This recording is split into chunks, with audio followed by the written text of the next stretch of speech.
Hello friends, स्वागत है आपका अपने परिवार माइंड बूस्टर स्टडी में। जैसा कि आप सभी ने देख लिया होगा कि थंबनेल में भी कि आज की जो वीडियो है वो पटवारी भर्ती के ऊपर रहने वाली है।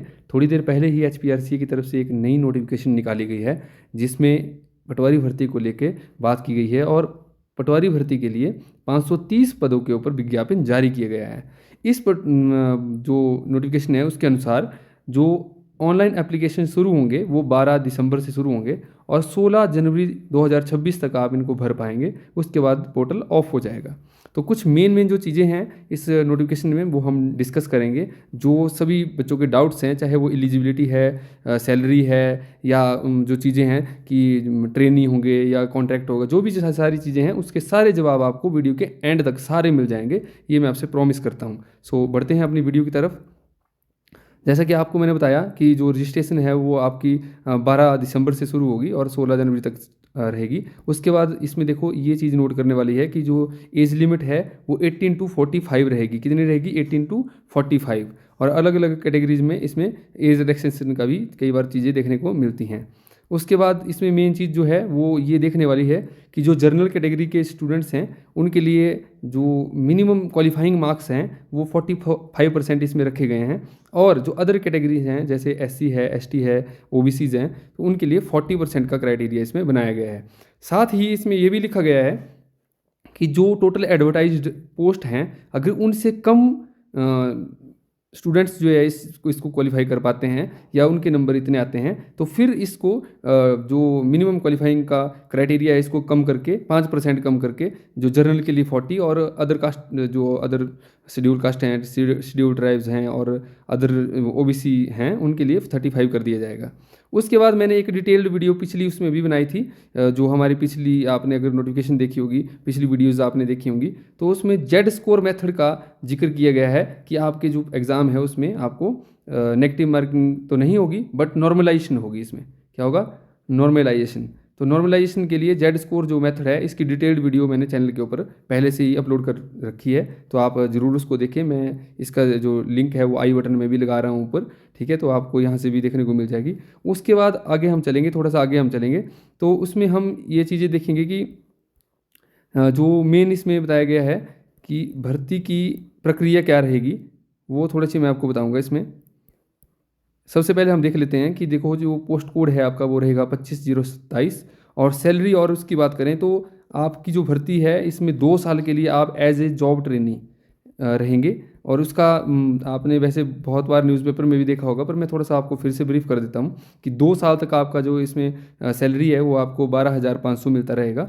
और उसके बाद जो एक एग्ज़ाम फिर से एक डिपार्टमेंटल टाइप एग्ज़ाम होगा जिसमें जो आपकी पोस्ट है उससे रिलेटेड कुछ नॉर्मल इजी से क्वेश्चन होंगे उसमें कि आपकी जो कार्यदक्षता है, जो आपका स्किल है वो आप डेवलप कर पाए हैं या नहीं कर पाए हैं। अगर आप फिर उसको भी क्वालिफाई करते हैं तो आप रेगुलर होंगे। और फिर आपका स्किल इसमें लगभग आपकी जो बेसिक पे है वो 20,000 के करीब रहेगी। इसमें फिर बेसिक पे में डीए जुड़ता है, फिर एचआरए जुड़ता है, फिर ऐसे आपकी सैलरी बनती है। तो शुरू के अगर बात करूँ तो शुरू के 2 सालों में आपकी सैलरी 12,500 रहेगी। रेगुलर होने पे आपकी सैलरी लगभग आज से 2 साल के बाद 38,000 के करीब हो जाएगी उसमें, जब रेगुलर आप हो जाएंगे। और ये इसमें रोस्टर रहेगा कि जनरल जो अनरिजर्व पोस्टें हैं वो 210 हैं देखने को मिल रही हैं। और ईडब्ल्यूएस के लिए जो है इसमें 64 हैं। फिर जर्नल जो फ्रीडम फाइटर के लिए है वो 6 हैं। फिर एससी में भी अनरिजर्व तो वो 100 है। एससी में बीपीएल की भी इस बार वैकेंसी देखने को मिल रही है। इसमें बहुत बार ये बीपीएल वाली वैकेंसी नहीं देखने को मिलती है तो इसमें 19 है। फिर एससी जो बर्ड फ्रीडम फाइटर हैं उनके लिए 3 हैं। फिर एसटी की है इसमें अनरिजर्व 19, एसटी बीपीएल ऐसे ऐसे आपने अपनी कैटेगरी की आप सभी देख लेंगे। इसमें टोटल जो आपकी पोस्टें रहेंगी वो 530 रहेंगी। और एक मैं आपको जल्द ही एक रोस्टर भी प्रोवाइड करवा दूंगा कि एज़ पर आपकी डिस्ट्रिक्ट जो एक बनाया गया है कि आपकी डिस्ट्रिक्ट में कितनी कितनी पोस्टें रहने वाली हैं, तो वो भी आपको दे दिया जाएगा आपके टेलीग्राम चैनल में। आप टेलीग्राम चैनल का जो लिंक है वो नीचे चैनल के डिस्क्रिप्शन बॉक्स में है, आप वहाँ से देख लें। फिर उसके बाद हम बात कर लेते हैं कि जो क्वालिफिकेशन है वो क्या रहेगी इसमें। तो इसमें क्वालिफिकेशन आपकी 10+2 रहेगी। आप हिमाचल के किसी भी स्कूल से 10+2 किए होने चाहिए अगर आप किसी और स्टेट से हैं, और अगर आप हिमाचल से हैं तो आप यहाँ के बोनाफाइड होने चाहिए और कहीं से भी 10+2 होने चाहिए। फिर बात करते हैं इसमें कि मोड ऑफ सिलेक्शन क्या रहेगा। तो मोड ऑफ सिलेक्शन आपका कंप्यूटर बेस्ड एग्जाम भी हो सकता है या फिर रिटर्न भी हो सकता है, इसमें इन्होंने बताया हुआ है, क्लियरली बताया हुआ है।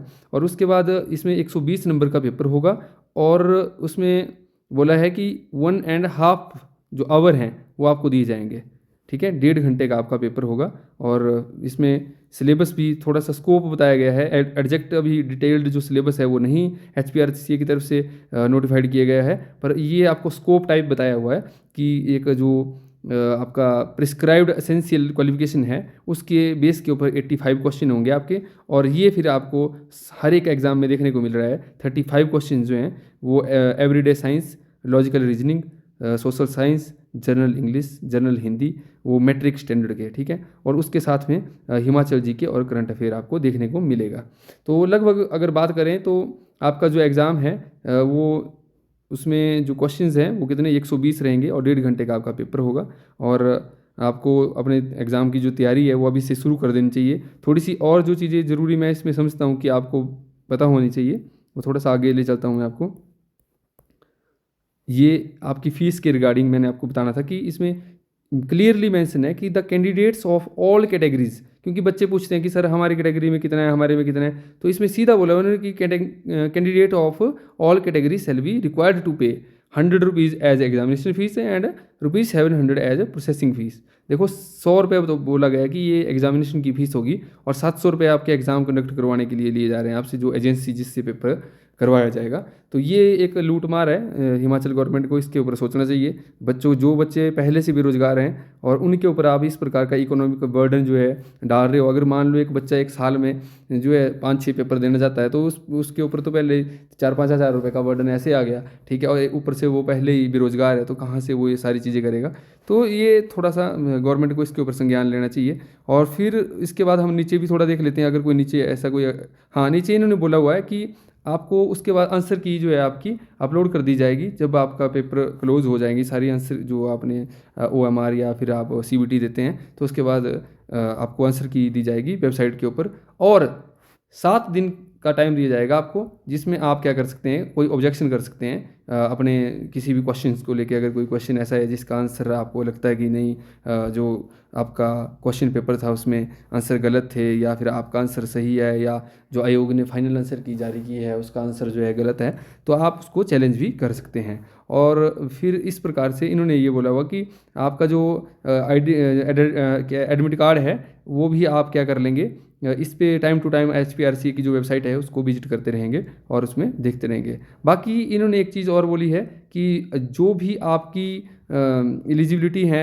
उसको फाइनल डिसाइड जो है HPRCA करेगा। अगर किसी के साथ कोई इशू रहता है तो HPRCA का जो डिसीजन होगा वो लास्ट फाइनल माना जाएगा उसमें।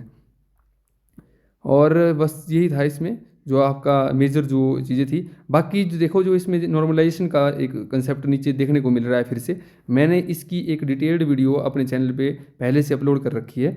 Z score method, mean standard deviation method normalization का, ठीक है, और बड़े ही अच्छे तरीके से मैंने इसको वहाँ पे बताया हुआ है। तो आप ज़रूर उस वीडियो को देखें और आपको पता लग जाएगा कि आपके पेपर में कौन नॉर्मलाइजेशन कैसे होगी। तो नॉर्मलाइजेशन का जो इम्पैक्ट है, कई बार बच्चों में गुड भी बढ़ता है, कई बार बच्चों के नंबर उसमें कटते भी हैं। So thank you so much जुड़े रहने के लिए, लास्ट तक वीडियो को देखने के लिए। और अगर आपका फिर भी कोई डाउट रह जाता है तो comment section is always open for you. आप अपने किसी भी प्रकार के किसी भी संशय, कोई डाउट है अगर आपका, तो उसको वहाँ लिखिए, हम आपको पर्सन टू पर्सन कांटेक्ट करके या उसमें जो रिप्लाई है उसमें आपको रिप्लाई ज़रूर मिलेगा। सो और अपनी तैयारी के लिए अभी से जो है अपना स्टार्ट करें। So thank you so much, मिलेंगे आपसे नेक्स्ट वीडियो में।